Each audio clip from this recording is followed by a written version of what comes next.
welcome to the Cigar Nerds podcast. I'm your host, Smokin' Joe.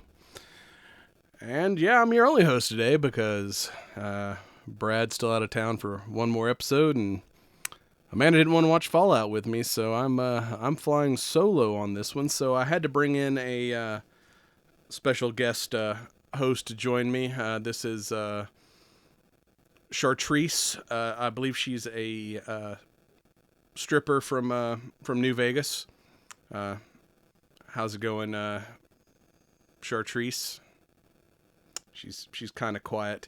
Don't worry, I've got my shotgun in the corner just in case, the ghoul goes feral on me here before the episode's over. And this is also going to be a little experiment to see if I can entertainingly talk to myself for a solid hour. For the audio listeners, don't worry, Amanda will be rejoining for science and news after this.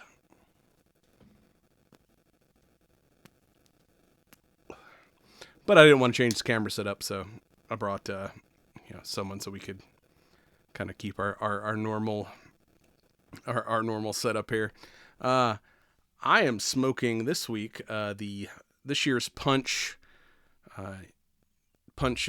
Chinese New Year cigar. This is the Year of the Horse, which is actually just a enlarged version of the Punch egg roll from a few years ago, which I like because kind of one of my only complaints about the yearly Chinese New Year release is that they're usually kind of small. They're always like very tasty cigars, but they're always like just compact, like the Bottle Rocket last year. That thing was like maybe 3 inches.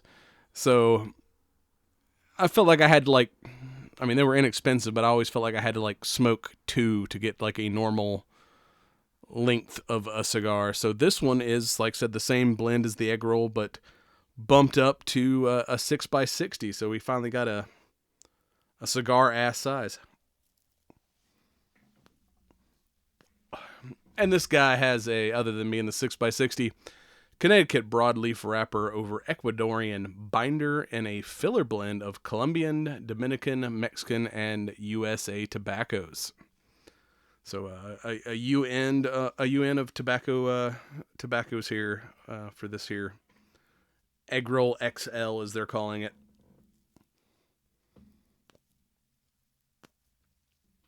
Another downside of you only having me today is when I stop to smoke, there's no one to fill in the conversation, so feel free to talk to me through the internet so it doesn't seem so lonely.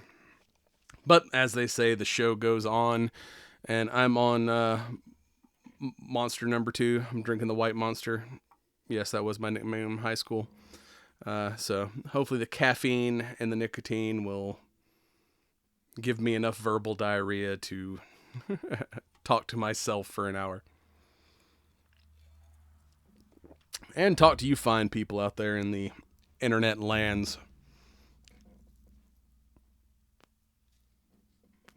So yes, this week we're going to talk about Season 2 of Fallout, aka the TV version of Fallout New Vegas. And if you've got to fight a pack of death claws, you should call in the Strike Force. StrikeForceEnergy.com. Use your promo code CigarNerds for 20% off your order. I wonder if anybody's making cigars in the apocalypse. I've not seen too many people enjoying a stogie in the wastelands. Maybe some crappy ones, but yeah, like needs to be someone growing some tobacco in the future. Well, so with that, let's get on into it before I run out of things to say, and we'll be right back with the main show.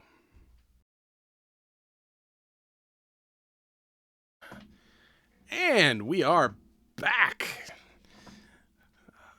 Yeah, and I'm still by myself here with the lovely Chartreuse.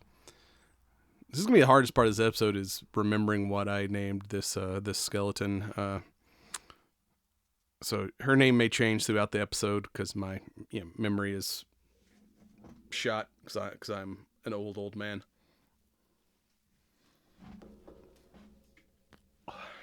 And they say one of the signs of insanity is talking to yourself, but the way to get around that is just start a podcast. That way, as long as there's a microphone in front of you, you don't look nearly as insane talking to yourself. Like, no, I'm talking to the internet. Sure, Grandpa, let's get you back to bed. And I literally have to laugh at my own jokes because there's no one else here to do it. Not that anyone usually laughs at my jokes.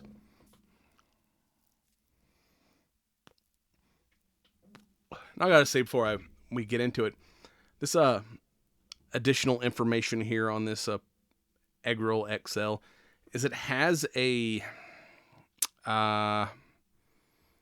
exposed foot, so the wrapper doesn't go all the way to the end of the cigar. There's about maybe a half inch of just binder and filler tobacco exposed without the wrapper. So as you make your initial light on this cigar, you kind of get to taste what the blend tastes like on its own before you get into the rest of the cigar. And there we go. No, it's the volume in my headphones were lower than the volume on the microphone, so it sounded like really weird talking in my head. So, all right, we got that fixed. So now maybe it'll flow a little better. I'm sorry to anyone listening to this episode. This is going to be one of the weirdest ones, but like I said, the show must go on. I think in nearly 273 episodes, I've only had to do one other solo show. And like I said, hopefully we'll have a co-host back next week. So yeah, Fallout Season 2. I gotta say, I thoroughly enjoy this series, even as someone who never played the video game. Because, I mean, I need to get back into video games. I kind of took a break from video games basically because I started working from home after the apocalypse. And it's really hard to spend 8 hours stuck in an office and then start trying to play video games in that same office. Yeah, I'm like, no, I've been here too long. I have to go out and touch grass. So I kind of not played games in a long time. And even when I did play games, it was either fighting games or like first person shooters. So more RPG stuff. Vegas always, the Fallout games always looked just a little more, I don't know, too involved for me. I like just simple, dumb things that I don't have to, think about too much. But I know it's like, it's one of those that like, I stayed away from it so long and everyone like loved those games so much that I'm like, I'm so far behind. I don't want to get into it because everyone else is so deep into it.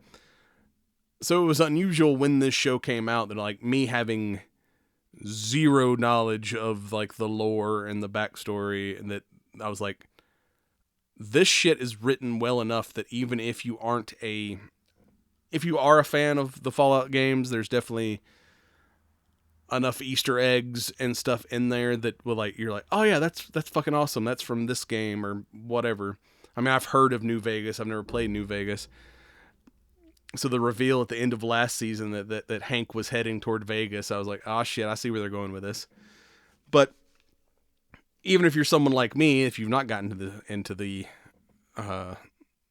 into it yet, it's still like very entertaining. I'm like, this is a good, well-written series that, like I said, even though they said they do include all the cool things from the games that you're going to want to, as a fan of the games, you're going to want to see, you're not going to be super lost if you're like me and not as familiar with the games. It's one of those, it walks that fine line of like enough fan service to the source material, but also does well enough of explaining the world that even if you're not up to speed, you're like, all right, yeah, I get it. I'm here. I'm following along.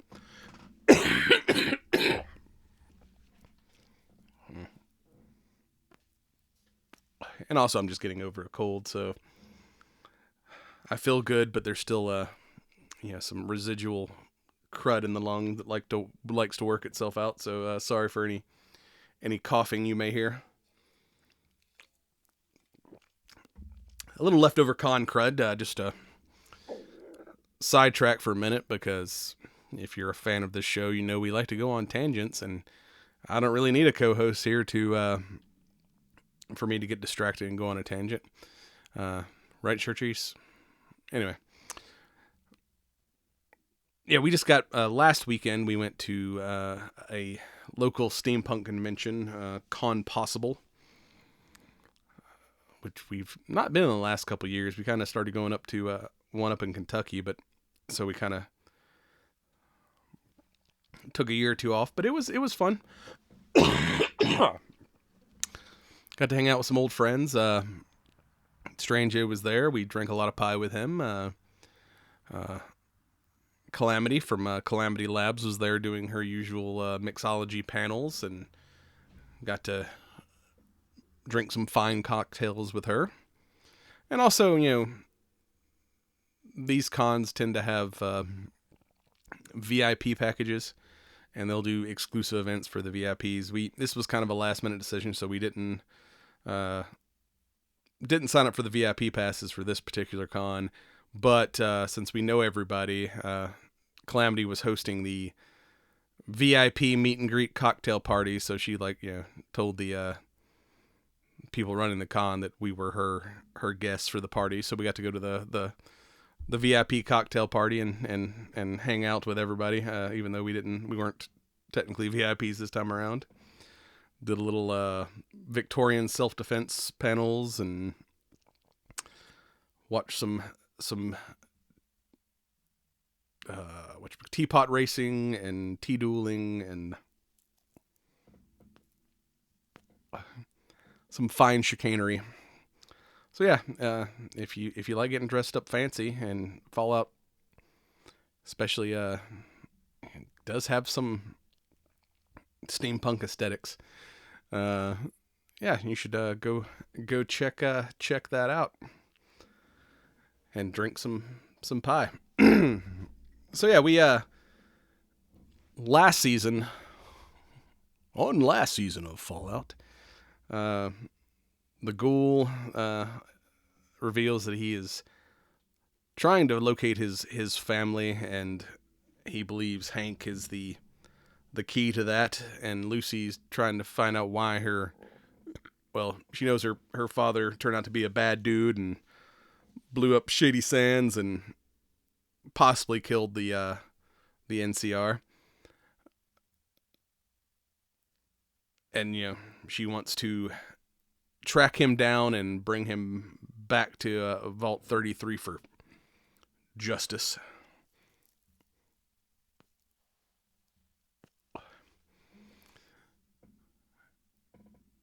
One thing I liked, because we know I'm a huge gun nerd.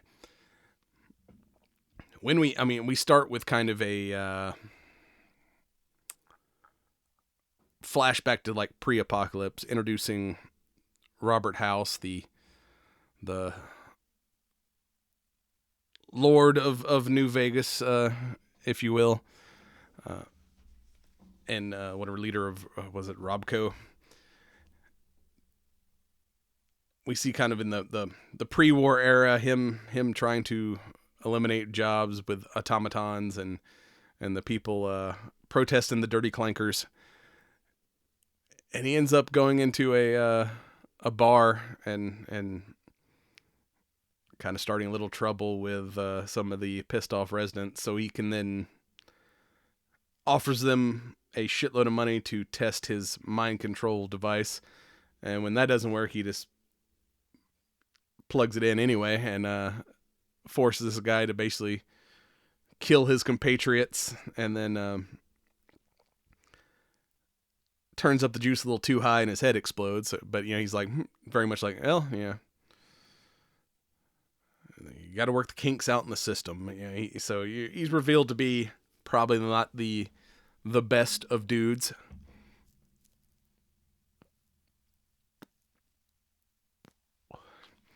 But then we jump forward in time to our current apocalypse, and the ghoul has been captured. And Lucy is in a mouth of a big ass dinosaur statue with a beautiful A-Team edition Mini 14. This is one of my bucket list guns. I love that metal folding stock. So as soon as I saw Lucy up there, like, using it as a sniper rifle, I was like, damn it, I want that even more now, because now it's like part of two nerd properties. It's the A-Team rifle and it's the Fallout rifle. Because, I mean, that gun used to be super rare because it was only made in like the 80s, and then the original assault weapons ban, they kind of discontinued it. So it was like super popular on the A-Team, and then it was like not available afterward. But recently, Ruger has basically re-released it with that original metal folding stock from the A-Team. So, I mean, the muzzle device is a little different, but it's pretty close to that original, I think it was the AC556 design. It at least has that A-Team aesthetic. Yeah, I just want to smoke cigars and shoot my Mini 14 and say I love it when a plan comes together. So yeah, seeing that rifle on Fallout, I'm like, oh yeah, I know what that is. That's fucking dope. I want that so bad. But yeah, but Lucy's still struggling with life in the wasteland, and because she's not had 200 years of perspective that Cooper has, aka the Gould. So she's still trying to play by the moral rules, the golden rule, as she says, and it gets them into a little trouble because she doesn't realize that shit's bad out there for a player.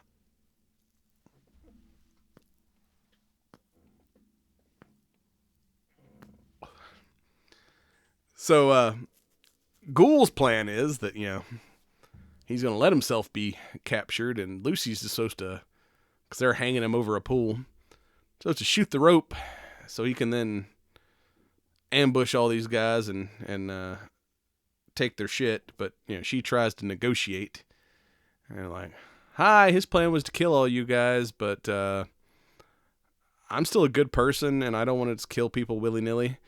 So I'm gonna give y'all a chance to surrender and to see, maybe like share some food and water with us, which of course that goes as expected.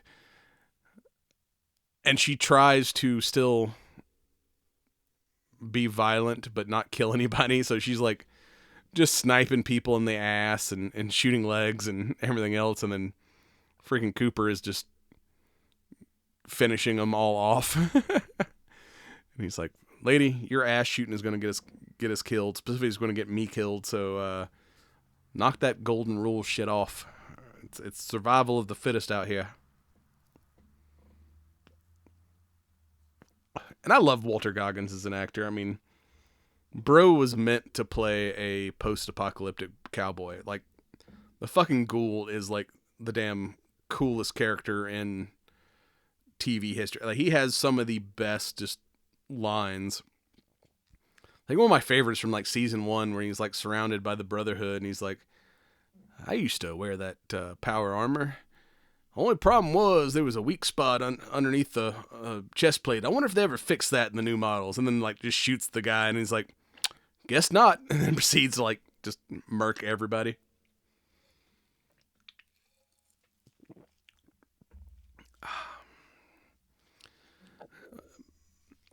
But yeah, I think this season is, to me, is like, it's a series of side quests, because we had our kind of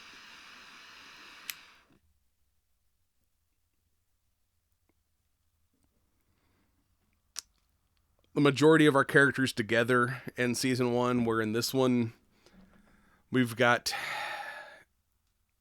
3 very separate storylines that our heroes don't really get back together until maybe the final episode. So it's like and everyone's stories are like not really connecting.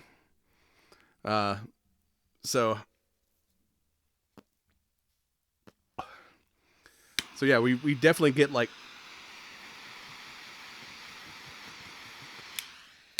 oh, correction, 4 separate storylines. So it's like we're constantly jumping back and forth between different stories. So we've got the Ghoul / Lucy storyline of them making it to Vegas. And then we've got, last season ended with Maximus returning to the Brotherhood of Steel, and now he's like a legitimate knight and kind of failed upward, and he's like the badass of this Brotherhood chapter. So we get kind of a long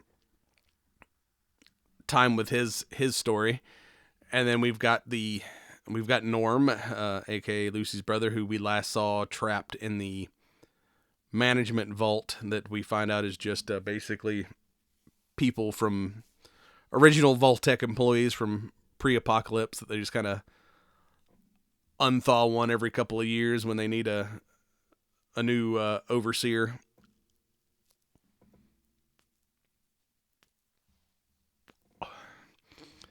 And then you've got what's her name? Betty, as the, so now we got like, the other surviving Vault Dwellers, both 33 and 32 Vault Dwellers. So we got their story, and it's like, yeah, everyone's kind of got their own thing this season, which is a bit weird.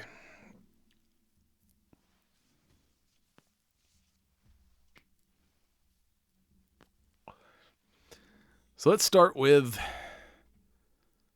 Maximus's story arc this season. Yeah, we get introduced to, like, I want to say the Brotherhood of Steel expanded universe. We see there's not just his chapter, but there's also several other chapters, including the Commonwealth, who apparently is like the biggest, baddest chapter. And we know, like, at the end of last season, the cold fusion device ended up in the hands of the Brotherhood, and so now they're using it to, the hell's his name? Quintus. Yeah, Cleric Quintus, who runs Maximus's Brotherhood of Steel, the San Fernando chapter. He wants to use this power to, like, build new suits and basically unite the Brotherhood under, like, his leadership. So he calls everybody in for this meeting. And one of their missions is to power up find this device that they power up basically these wind turbines and unlock Area 51 as their new base camp. And all the little Easter eggs in Area 51 where they're going through all the shit, and you see, like, all this, like, alien shit. Like, one where they, like, open a fridge and there's, like, just a freaking dead alien in there, and they're like, oh my god, it's a working refrigerator. Just, like, toss the dead alien out and, like, man, we can fit so many snacks in this thing. Oh. Yeah, I like that the Brotherhood, they're like, they appear advanced, but they're all basically morons. You know, they're dudes that are just collecting lost technology to, preserve the future, but they're also like kind of religious zealots. And so like none of them actually know how to, they can operate this machinery, but none of them knows how it like works or how to like invent new shit. But yeah, but they have the coolest stuff. They have like the freaking little whatever zeppelins and the flying aircraft and whatnot. So they at least appear on the surface to be the most advanced thing in the wastelands. But yeah, it's all just like cobbled together shit they found in the deserts. They're all like mostly seem to be a bunch of morons. But you get whatever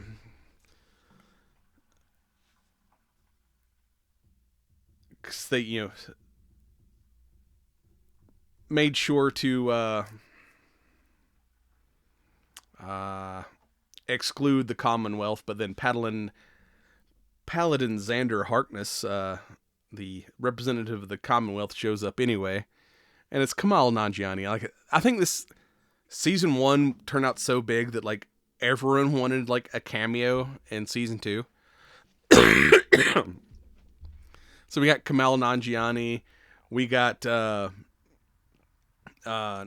Hentridge playing Stephanie's, aka Betty's. Stephanie. Betty was the other overseer. Stephanie playing her mother. You got Ron Perlman showing up as a super mutant that saves the ghoul, who also voiced those some of those characters in the original games. So it's kind of cool seeing him get a cameo. I'm assuming he's probably going to play a bigger role next season. And then we had what's his name? Macaulay Culkin as one of the Kaisar's Legion. So yeah, I mean this season's like full of guest stars.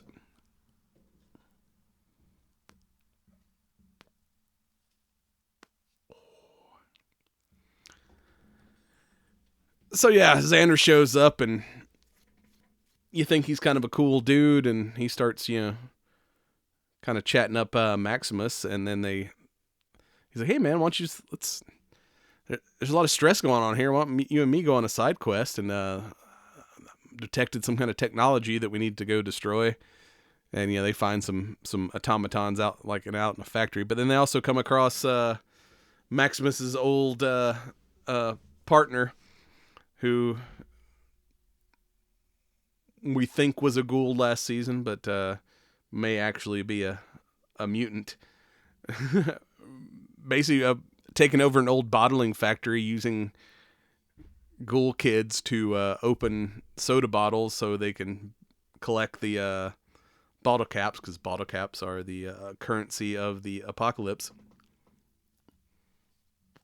And then you realize his new cool, Commonwealth Brotherhood are kind of racist against ghouls and wants to execute his friend and the children, and Maximus can't stand for that and has to whack him with a pretty badass rocket sledgehammer.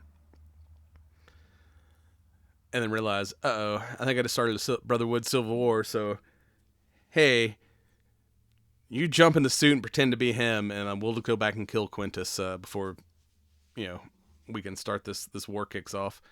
Which doesn't go too well, because Maximus made some bad decisions, but he's also kind of trying to be a good dude, so he hesitates and is unable to kill him. But chaos still ensues, and the Brotherhood Civil War breaks off. But before he leaves, Maximus takes the cold fusion back, and he's like, "I need to go give this to a good person. We got to go find Lucy. She'll know what to do with this." And as they leave the Brotherhood in ruins. Then you got poor old Norm, who's stuck in his vault with the brain attached to a Roomba. Good old Bud Askins. And he's like, "You're going to starve to death in here. Let me give you a choice. You can either crawl into one of the open cryo chambers and I'll put you to sleep, or I can instantly kill you with my syringe hand. But Norm, being the resortful person that he is, realizes this dude's just a brain on a Roomba. Let me go like kick the syringe out of his hand, and I'm just gonna like curb stomp him, and I'm just gonna unlock everybody's cryo tubes because somebody probably knows how to get out of here. And then pretends to be like, I'm the super manager, and this is a management test, so who can find the way out of here first? And tries to lead these Vault Tech middle managers out into the wasteland. And he finally gets his first look at the outside world. But it turns bad quickly because he finds out that his vaults were basically just supposed to be part of an experiment. And he's kind of trying to figure out what Vault Tech's plan was for his people. And find his father and Lucy, not knowing that his father is one of the big bads. But his ruse is found out that he is not actually who he says he is, and the Vault Tech employees try to kill his ass. But fortunately for him, he opens up. As they're trying to kick his ass, they accidentally open an elevator that's being used as a roach farm, and roaches got to eat. So with the exception of the one girl that was nice to him, he's just like, yeah, I'm just going to let the roaches eat y'all's ass. Which is a decision that I can't argue with. Those people were kind of dicks.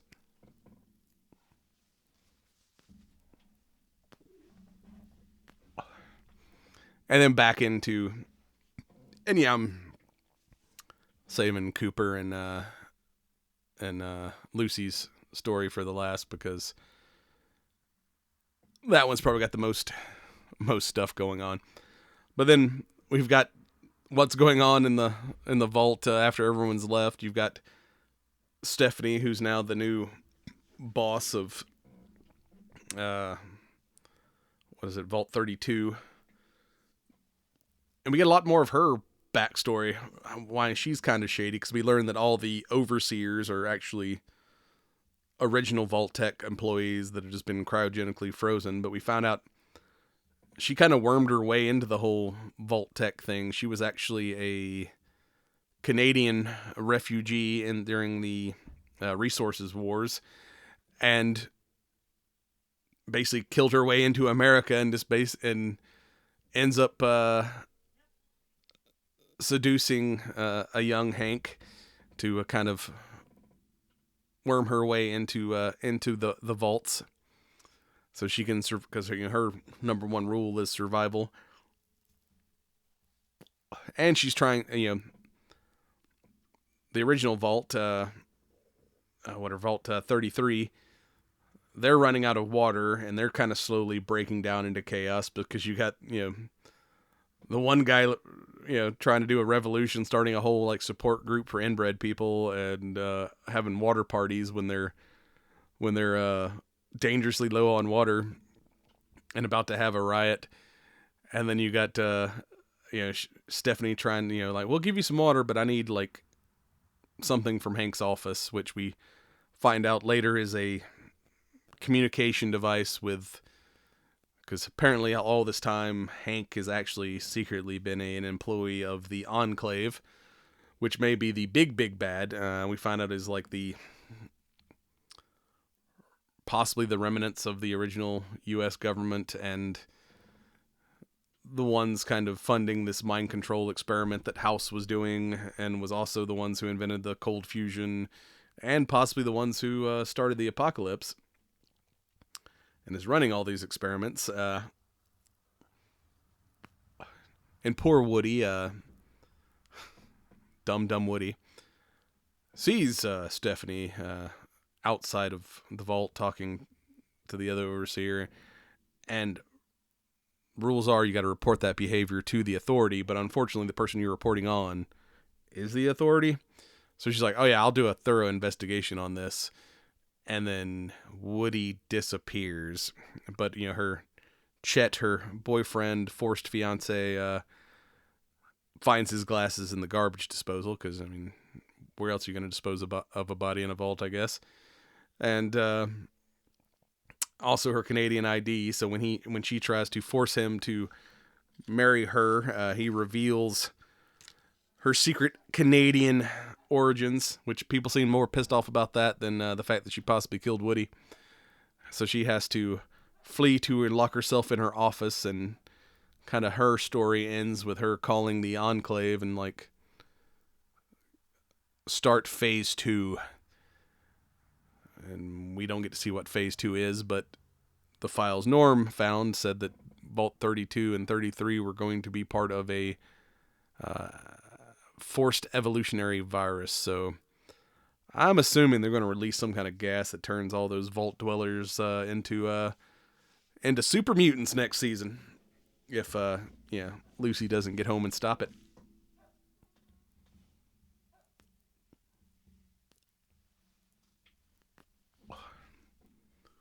I'm having to talk a lot more than I normally do, and my voice is getting dangerously bad. Time for some more Monster.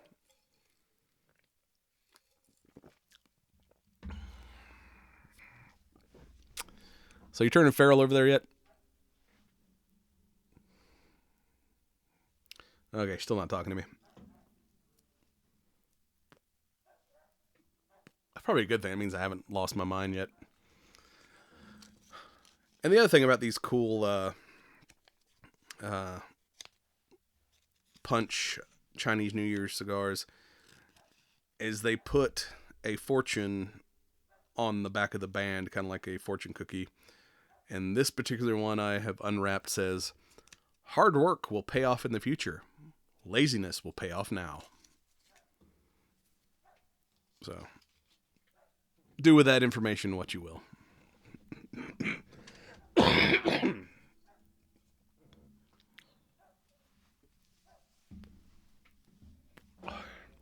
And I gotta say the musical choices this season have been good.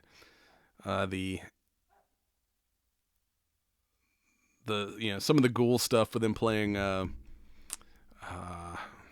that song Big Iron? If you're a fan of Brandon Herrera, you've definitely seen the Big Iron memes. So yeah, that song went well with the whole Ghoul thing. So back to the main quest of Lucy and the Ghoul. Yeah, she slowly loses her whole golden rule thing. When she ends up, they end up finding somebody calling for help, and Coop tries to tell her nope, let it go. But her being a good person has to go check, and ends up, they find 2 people that have been injured, and Ghoul kills one of them because he recognized that they are part of Kaiser's Legion, because they can't pronounce Caesar for some reason. And ends up getting hit by this scorpion thing and injured. And Lucy's only got 1 med pack left, and she's like, "You'll survive." She won't, so let me give it to her, and I'll return her to her people, and then I'll come back and get you. But when she tries to return her to her people, they execute the lady for losing her legionnaire, and decide to crucify Lucy as yeah. And then we were introduced to another faction from the game, the Legionnaires, which is basically a bunch of dudes that have in the apocalypse, I guess, that read one too many Roman books and are trying to bring back the whole Roman Legion. But Caesar died, supposedly with the name of his successor in his pocket. So now 2 rival forces are all just kind of at a stalemate, because Caesar's body's in no man land, and if either side tries to approach his body to find out who the next Caesar is going to be, they start shooting each other because neither one of them wants to be wrong.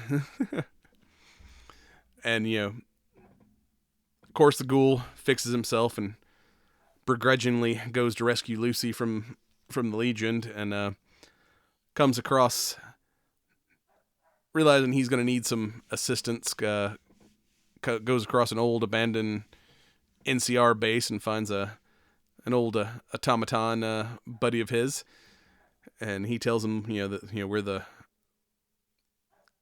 NCR remnant is, which turns out to be just two people up on a mountain.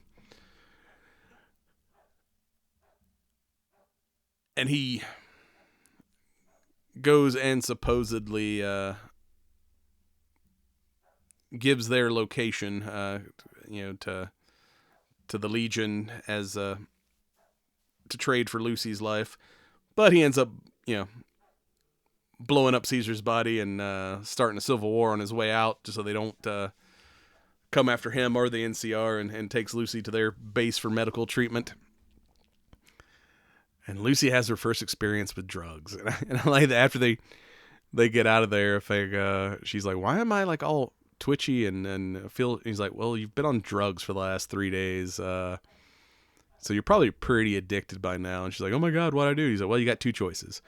One is detox, which is going to take several days and it's going to suck really bad, or do more drugs."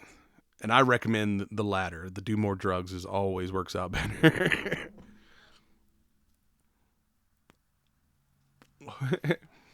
And then when they get into New Vegas, because, Hank has made it to the a special manager's vault under the Lucky 38 casino, where he's now trying to perfect House's mind control devices, and which his first successful attempt, he finds the old snake oil salesman from season 1 trying to hook up with a sex bot named Fisto. And I like it when he sees, like, "Dude, just go hide behind a bush and watch like a normal pervert. Why are you up here so close? So I'm trying to get my robot sex on." So Hank's way of rebuilding society is to enslave it.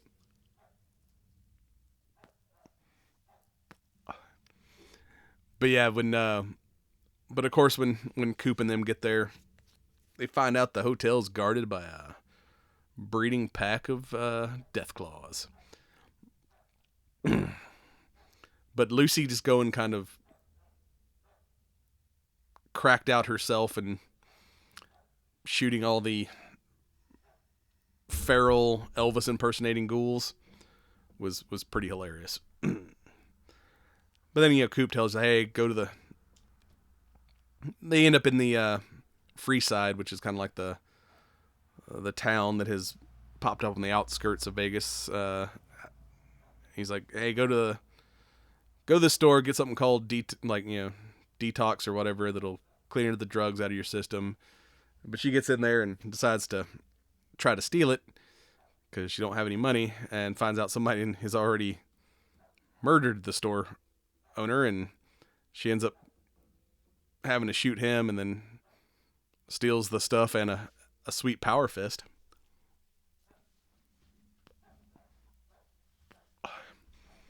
And then gets back to the ghoul, who one of Hank's minions has made an offer he can't refuse. Like, "Hey, take Lucy home and I'll keep your family alive, because I do have your family." And, Ghoul has that moment of he's gonna have to betray Lucy to save his family, but she power punches him out the freaking window, where he falls on a spike and almost goes feral because he gets stuck there without his meds. And Lucy gets drugged and taken into Hank's lab, where he shows her all the fuckery he's been committing, and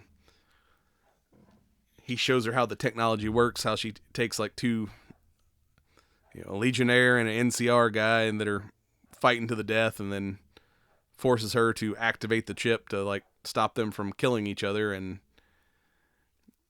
she kind of has that little bit of hesitation where it's like, enslaving people are wrong, but they're kind of nice now. So is one better than the other?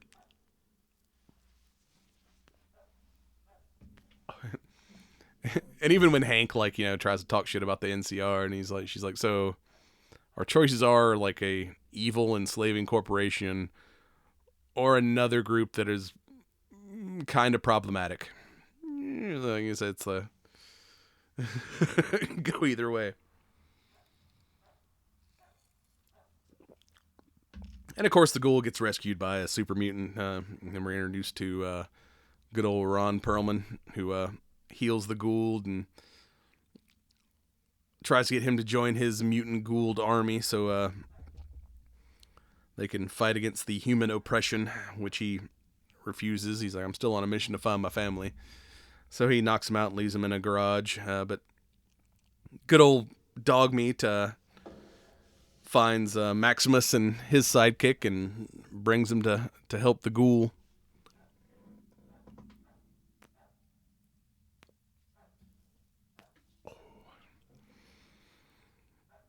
And we got a lot more of kind of the pre-apocalyptic backstory. So we got a bunch of flashbacks to Cooper pre-apocalypse. Originally, they want him to basically assassinate Mr. House because they think he's going to be the one that's... Vault-Tec is trading the cold fusion to him for missiles that are going to set off the apocalypse. And House meets with Cooper and tells him like, no, he's actually, I need the cold fusion because I want to basically turn myself and others into robots so we can survive the future. And I've kind of done the calculations. I know exactly when the apocalypse is going to happen, but it's not going to be me that's starting it. There's some kind of unknown third party that I think is going to be the one to drop the bombs. And, I think somehow, because I've done the math, that you're going to be involved in it. And, we see a young Hank turns out to be the courier for the cold fusion, and Coop convinces his wife that, we can't start the apocalypse, and, she was the one... told him that basically the only reason why that the who we later find out is the Enclave is the one that kind of threatened her family to suggest Vault-Tec starting the apocalypse.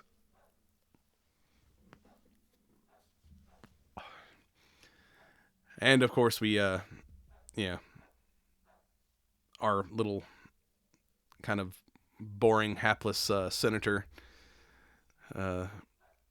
Coop doesn't trust the rebellion that becomes the NCR. It definitely doesn't trust Vault-Tec. So he's like, well, maybe I'm a former Marine. Maybe I should trust the government. And he's like, but I don't trust this senator.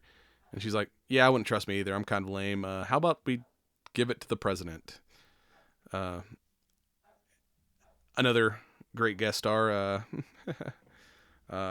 Clancy Brown playing the president, and of course Coop gives him the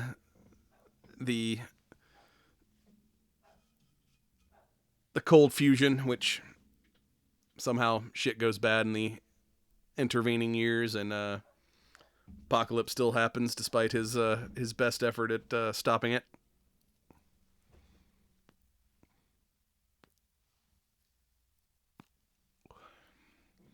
We also even get some flashbacks to Cooper's pre-actor years, where we see him and as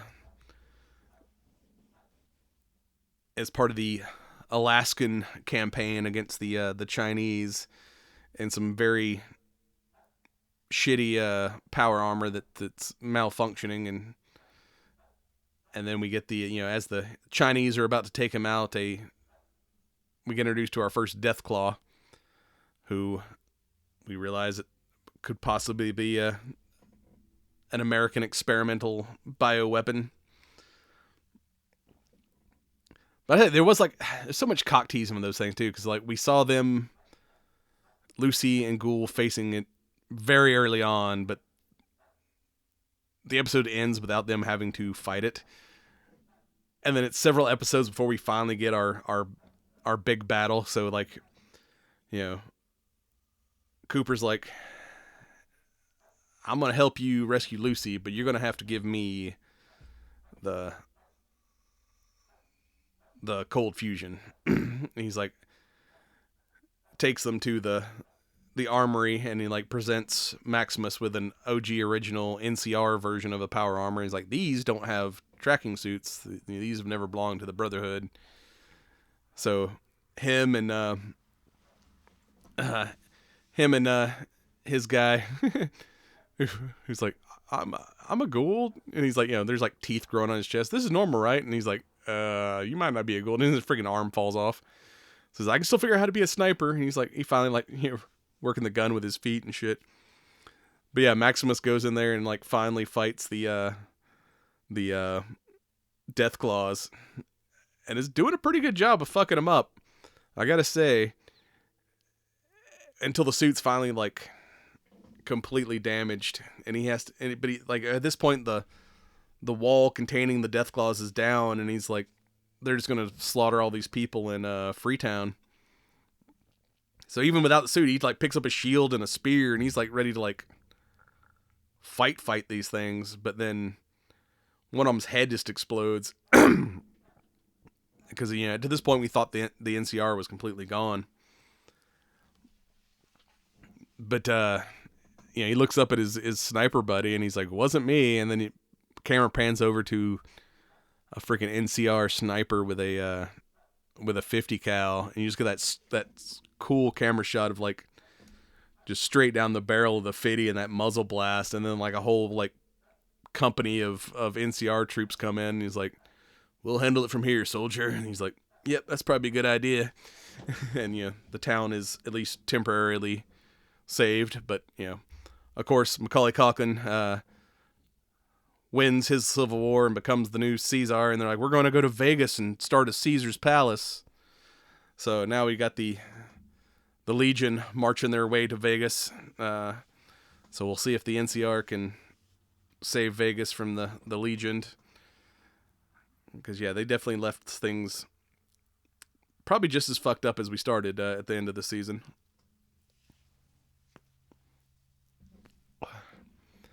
And Coop gets into House's office, uses the cold fusion to power up basically House's mainframe, and he successfully turned himself into a computer.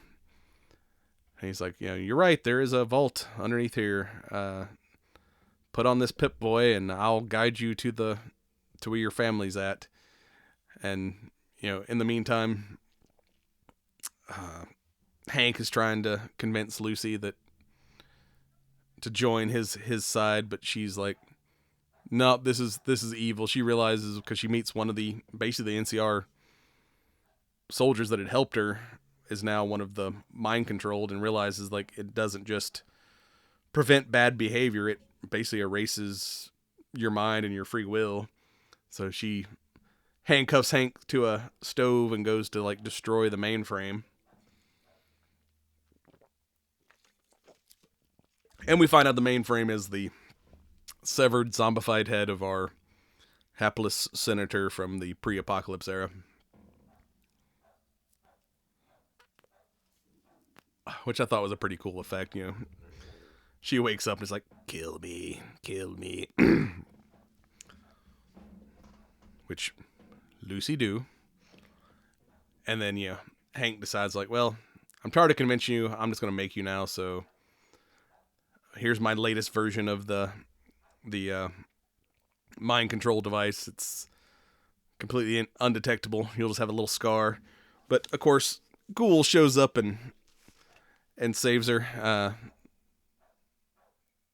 And Hank's like, "So you here to kill me?" And he's like, "That ain't up to me. What say you, Miss Volty?" And like tosses tosses her his boot gun. And he's like, yeah, he's your problem. You figure it out. I'm going to go rescue my family, which he finally gets to their cryo tubes, and unfortunately, they're empty. But there is a clue. There's a postcard from his wife saying, "You're right, Colorado was a better idea." So we end with Coop and Dogmeat reunited, riding off into the sunset, heading to Colorado to see if he can find out what happened to his family. And we also get Lucy basically just like deciding to, the ultimate punishment for her father's bullshit is to use his device on him. And she's like, I'm going to make you be the father that you always claim to be. But first, I need you to tell me what exactly you've done. And he's like, well, the Legion's coming. They're going to destroy New Vegas one way or another. And what I did here, I passed my information to all the other groups out there. So, just because you just stopped my factory, there's plenty of other factories making these things, and we're still going to win. And then, oh yeah, by the way, I've got my own remote. I'm going to erase my own brain before I give you any other information. So, good luck. So we'll see if Hank survives the next season or not, because he's mind wiped, but so far he's not dead, which is kind of disappointing because he's a huge dick.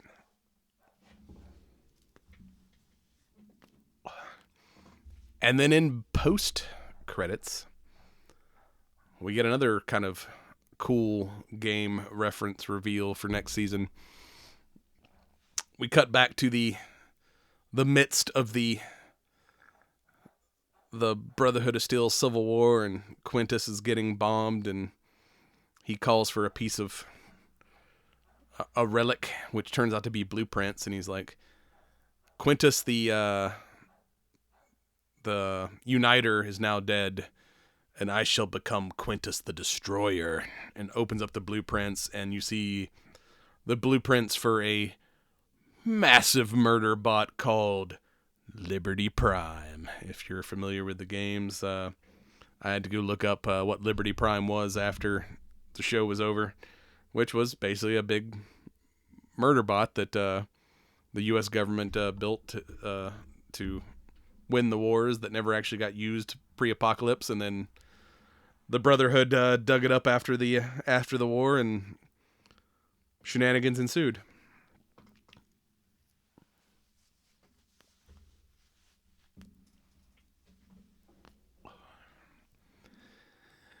And then, of course, Lucy and Maximus are reunited as the Legion marches on Vegas with the new Cigar, Macaulay Culkin. And you've got, as Stephanie's locked in her office calling to initiate the next phase of the program, which is the forced evolutionary virus, probably.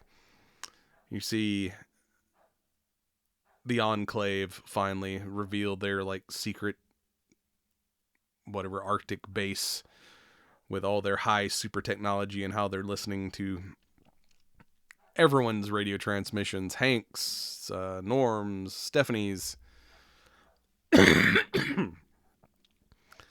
So we'll see who our big bad is next season, because it's either going to be a showdown with the Enclave, the Legion, the Brotherhood and their giant robot, fucking Coop and fighting Sasquatch in Colorado. Whatever happens to Lucy and Maximus. We find out what Thaddeus, if he's a mutant, a Gould, or going to become something completely new and unseen. And hopefully Ron Perlman will come back with his army of super mutants and liberating mutant and ghoul kind. There's so many damn factions in this show that it's like, yeah, we're gonna have a lot to straighten out next season. I gotta say, it's like, like it when a show kind of brings in things to a landing, but not Fallout. Fallout just each season leaves you with more questions than you had last season. But overall, really enjoyed the show. go check it out. I may have to like fire up the PlayStation or computer or whatever and start playing Fallout, so I can kind of have a clue about what's going on next season. Or at least go play Fallout New Vegas, so I can see how that all tied into the events of this season. So as I wrap this up here, you still got nothing to say over there? Okay. Kind of final thoughts here on the egg roll. I mean, I really enjoyed it. It's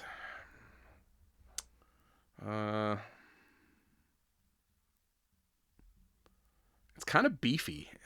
It's like I said, it's got some pepper.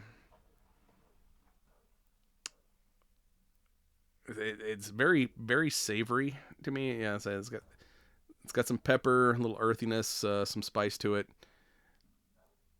And in this bigger, it had some strength in the smaller size, but now that you got this bigger size, a lot more strength coming through. So yeah, these are damn good. Definitely go get them while they're out. And they're still, it's about an $8 stick. None of these Punch Chinese New Year cigars have been what I call expensive. I mean, this is probably a little bit higher than the previous years, but you're getting a lot more cigar for your money than you have in previous years. So yeah, that's all I got for you this week. Hopefully I won't be by myself next episode. So yeah, we'll be right back with science. And you've been watching the Cigar Nerds podcast. Check us out on cigarnerdpodcast.com and on the ESO Network, esonetwork.com. And don't forget, smoke them if you got them. Like, comment, and subscribe.